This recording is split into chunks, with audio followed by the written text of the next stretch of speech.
नमस्कार, स्वागत है आप सभी का। आप देख रहे हैं मौसम तक चैनल पर नेशनल वेदर बुलेटिन 10 फरवरी 2026 के लिए। दिन मंगलवार का होगा। इस दिन पूरे भारत में मौसम कैसा रहेगा, आइए जानते हैं। दोस्तों, पर्वतीय क्षेत्रों पर एक पश्चिमी विक्षोभ जो कल पहुंचा था, उसका प्रभाव कुछ हद तक रात में बादलों के रूप में दिखाई पड़ा था, मैदानों में भी, पहाड़ों पर भी।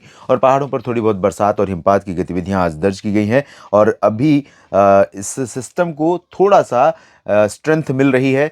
यहाँ पर ओमान की खाड़ी और अरब सागर की तरफ से बंगाल की खाड़ी की हवाएं ज़्यादा तो सपोर्ट नहीं कर पा रही हैं, क्योंकि नीचे की तरफ शिफ्ट हो रही है पूरी हवा, जो कि जिसकी वजह से तमिलनाडु के तटों या साउथ पेनिनसुलर रीजन पर या मध्य भारत में भी कोई बहुत ज़्यादा एक्टिव वेदर कंडीशन नहीं है। ना ही कोई क्लाउड फॉर्मेशन ज़्यादा हो रहा है, ना ही संभावनाएं अभी बनी हुई है। हालांकि भूमध्य रेखा के ऊपर का जो हिस्सा है भारत के बिल्कुल दक्षिण में, आप देख सकते हैं काफ़ी एक्टिव है। और यहाँ पर सिस्टम बनने वाला है, जल्दी एक एक्टिव लो प्रेशर एरिया बन सकता है, जो आने वाले दिनों में प्रायद्वीपीय भारत के तमाम क्षेत्रों और मध्य भारत के कुछ भागों को प्रभावित कर सकता है मध्य फरवरी के बाद। लेकिन अभी इसका कोई ज़्यादा प्रभाव नहीं है। लेकिन पश्चिमी विक्षोभ जो बना हुआ है, इसको सपोर्ट मिल रहा है सर्कुलेशन का, और इसके चलते पहाड़ों पर और मैदानी इलाकों में कई जगहों पर बादल बने हुए हैं। और धीरे धीरे बादल बढ़ने वाले मैदानी भागों की तरफ उत्तरी क्षेत्रों में, खासतौर पर जिसमें पंजाब और हरियाणा के कुछ रीजन शामिल होंगे, और उत्तर प्रदेश, जम्मू कश्मीर के ऊपर कल और बादल बढ़ जाएंगे। गिलगित बाल्टिस्तान से लद्दाख के बीच में, हिमाचल उत्तराखंड के बीच में बादल बढ़ जाएंगे कई जगहों पर, और इन बादलों का इम्पैक्ट मौसम पर नजर आएगा। तो कैसे नजर आएगा, क्या कुछ संभावनाएं हैं, जानेंगे। उससे पहले हवा का डायरेक्शन देख लेते हैं, क्या रहने की संभावना है। और साथ में जो इससे पहले वाला WD था, उसका एक कह सकते हैं उसकी हवाएं यहाँ पर पहुंची हुई हैं। तो सिक्किम और भूटान तथा ये जो अरुणाचल प्रदेश का रीजन है, सीमावर्ती ज़िले हैं, यहाँ पर कई जगहों पर बरसात या बादलों की संभावना बनी हुई है, तो बरसात भी हो सकती है। फिलहाल हवाओं की स्थिति देखते हैं। जब WD अपना पूरा परफॉर्मेंस यहाँ पर देगा, जिस समय इसकी फुल स्ट्रेंथ रहेगी पर्वतीय रीजन पर अगले 24 घंटों में, उस दौरान ये पूरब की तरफ शिफ्ट भी कर रहा होगा। और जैसे जैसे सिस्टम आगे बढ़ता जाएगा, समझ एक तरह से कह लीजिए कि ये क्रॉसिंग है, हवाओं के लिए क्रॉसिंग लाइन है, चौराहा है, जहाँ पर जब WD आने लगता है, तब उत्तर उत्तर की तरफ से आने वाली जो हवाएं हैं वो रुक जाती हैं, उनके लिए नो सिग्नल होता है। और जब ये WD आगे मूव कर जाता है, तब इनके लिए ग्रीन सिग्नल होता है और ये हवाएं आगे बढ़नी शुरू होती हैं। तो अगले 24 घंटों के दौरान, यानी 10 फरवरी से, हमें उत्तर की हवाएं भारत के तमाम मैदानी और मध्य रीजन की तरफ बढ़ती हुई नज़र आ रही हैं। तो जो टेम्परेचर आज दिन में बढ़ा था, जो थोड़ी गलन कम हुई थी दोपहर में धूप के बढ़ते प्रभाव के चलते, उसमें फिर से अंतर दिखाई पड़ेगा। ये हवाएं जब नीचे की तरफ पहुंचेंगी, तो भारत का आधे से ज़्यादा हिस्सा जो है वो फिर कह सकते हैं कि गलन अनुभव करेगा, सुबह के समय भी, रात के समय में भी। और ये पंजाब, हरियाणा, दिल्ली, चंडीगढ़, राजस्थान, उत्तर प्रदेश में विशेष तौर पर महसूस किया जा सकता है। कई ज़िलों में जहाँ पर मिनिमम टेम्परेचर में गिरावट तो होगी ही होगी, दिन में जो तापमान रहेगा, क्योंकि ये जो ड्राई विंड्स हैं, जहाँ पर बादल नहीं होंगे, ये हवाएं वहाँ पर एटमॉस्फेयर को पूरी तरह से क्लीन रखेंगी। बादल सिर्फ इधर पंजाब और हरियाणा, दिल्ली तथा उत्तर प्रदेश के कुछ भागों पर संभावित है। इसके अलावा उत्तर प्रदेश में जैसे आज रात में जो हवाएं चलनी शुरू होंगी, उसकी वजह से तापमान गिरेगा और एटमॉस्फेयर में कुछ नमी है।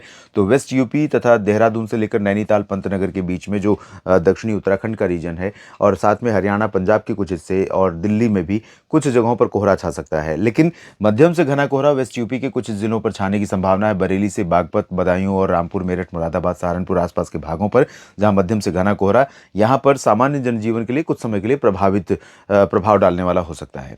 पूर्वी उत्तर प्रदेश, बिहार, झारखंड, पश्चिम बंगाल पर भी इन ठंडी हवाओं का असर दिखाई पड़ेगा। MP में उज्जैन और गुजरात में अहमदाबाद, वडोदरा, गांधीनगर, राजकोट और सुरेंद्रनगर, द्वारका तक इन ठंडी हवाओं का असर पहुंच सकता है। और जैसलमेर, बाड़मेर समेत चूरू, गंगानगर, सीकर, अलवर और चित्तौड़गढ़, डूंगरपुर, भीलवाड़ा, प्रतापगढ़, जोधपुर, उदयपुर, सभी जगहों पर ठंडी हवाओं के बढ़ने के कारण तापमान में गिरावट होगी। मिनिमम भी गिरेगा और मैक्सिमम में जो थोड़ा वृद्धि हो रही थी, उसमें भी थोड़ी सी कमी आने की संभावना है। बंगाल की खाड़ी की हवाएं बहुत ज़्यादा तो नहीं, लेकिन थोड़ा सा ऊपर की तरफ आ रही हैं, तो थोड़ा असर डाल सकती हैं। और यहाँ पर ओमान की खाड़ी की तरफ से जो हवाएं ऊपर की तरफ शिफ्ट हो रही थी थोड़ी थोड़ी, वो भी वीक हो जाएंगी। लेकिन आज रात तक इनका फ्लो यहाँ पर बना रहेगा, तो थोड़ा सपोर्ट मिल जाएगा पर्वतीय क्षेत्रों पर इन बादलों को बरसने के लिए। और इसके चलते अनुमान यह है दोस्तों कि अगले 24 घंटों में, यानी 10 फरवरी के दिन, जम्मू कश्मीर, हिमाचल प्रदेश में कई ऊंचे इलाकों में बर्फबारी होगी और मैदानी या निचले इलाकों में, इन भागों में बारिश की संभावना रहेगी। उत्तराखंड के भी कुछ ऊंचे इलाकों में बरसात हो सकती है। गिलगित बाल्तिस्तान, मुजफ्फराबाद, लद्दाख में भी बारिश की संभावनाएं हैं। पंजाब, हरियाणा, दिल्ली और चंडीगढ़ से लेकर राजस्थान, उत्तर प्रदेश और साथ में मध्य प्रदेश, बिहार, झारखंड, पश्चिम बंगाल, उड़ीसा, छत्तीसगढ़, गुजरात और महाराष्ट्र, तेलंगाना, कर्नाटक, तमिलनाडु और आंध्र प्रदेश, केरल, सभी जगहों पर शुष्क मौसम ही रहने वाला है। बादल कुछ बढ़ेंगे तटीय तमिलनाडु और केरल के तटों और लक्षद्वीप तथा पुदुचेरी के ऊपर, लेकिन तमिलनाडु यह हो या पुदुचेरी या लक्षद्वीप, यहाँ पर बरसात की उम्मीद फिलहाल नहीं है। टेम्परेचर यहाँ पर बढ़ रहा है। मध्य भारत में भी कई जगहों पर तापमान बढ़ रहा है। महाराष्ट्र तक और छत्तीसगढ़, उड़ीसा के दक्षिणी जिलों में कई जगहों पर पारा ग्रेजुअली इंक्रीज कर रहा है, धीरे धीरे ऊपर की तरफ जा रहा है। तो यहाँ पर मौसम थोड़ा थोड़ा गर्म होने लगा है। गुजरात में पहले से ही टेम्परेचर काफ़ी ऊपर जा चुके थे, बरसात काफ़ी दिनों से नहीं हो रही थी, ठंडी हवाओं का प्रभाव भी यहाँ पर कम था। एमपी में भी, वेस्टर्न रीजन में और राजस्थान के पश्चिमी क्षेत्रों में कई जगहों पर ठंडी हवाओं का प्रभाव कम हो गया था, जिसके कारण मित्रों यहाँ पर तापमान जो था मिनिमम और मैक्सिमम दोनों ऊपर चला गया था। लेकिन अब ठंडी हवाएं फिर से आएंगी तो थोड़ी सी संभावना यहाँ पर तापमान में गिरावट और मौसम में जो बढ़ती हुई गर्मी का एहसास अभी से आपको होने लगा था, उसमें थोड़ा सा परिवर्तन होने की संभावना रहेगी। अरुणाचल प्रदेश, सिक्किम और मेघालय तथा असम में कुछ स्थानों पर बरसात हो सकती है और नीचे की तरफ बरसात की संभावनाएं यहाँ पर नहीं है। पंजाब और हरियाणा तथा वेस्ट यूपी के जो रीजन है जहां पर कोहरा होने की संभावना है, इन भागों में सुबह से लेकर रात के बीच में कुछ बादल कुछ समय के लिए ऐसे आ सकते हैं। पंजाब में भी और हरियाणा में, चंडीगढ़ में जहां पर कुछ संभावनाएं बन सकती हैं कि कुछ बूंदे पड़ जाएं, चांसेस बहुत कम है। दिल्ली पर भी हो सकता है कुछ बूंदाबांदी हो जाए अगर बादलों का पैच थोड़ा सा नीचे से मूव करेगा तो। वैसे चांसेस यहाँ पर दिल्ली की तरफ बहुत कम है कि बरसात हो, लेकिन अगर बादल जब मूव करते रहेंगे उस दौरान अगर नीचे की तरफ उनका ट्रैक हुआ तो थोड़ी देर के लिए कहीं पर बूंदे पड़ने की स्थिति बन सकती है। वैसे पॉसिबिलिटीज की बहुत रेयर है। देश भर के मौसम पूर्वानुमान के इस नेशनल वेदर बुलेटिन में अभी इतना ही। आप बने रहिए लगातार मेरे साथ मौसम तक और न्यूज़ मीडिया मंच पर। ये जानकारियां ठीक लगे तो वीडियो को लाइक और शेयर करना ना भूलें।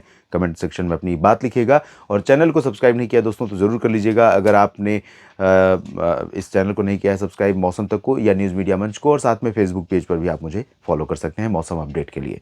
धन्यवाद।